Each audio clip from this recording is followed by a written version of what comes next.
Ako si Shane Binlot, 42 years old, taga Batangas.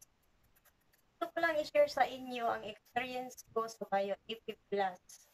Kasi nagkaroon po ako ng pigsa sa singit.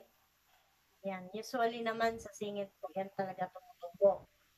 Ngayon po, nagtanong po ako kay Ate Los kung ano po ang pwede kong gawin para madaling wala yung aking pigsa. Ngayon po ay inoperan po niya ako ng Bio-AP Plus. 2 capsule lang po ang nainom ko. Pumutok na po siya.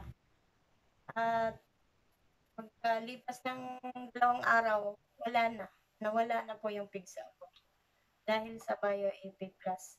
Kaya subukan niyo pong bumili sa Bio-AP Plus kasi napakagaling po. Maraming salamat. Thank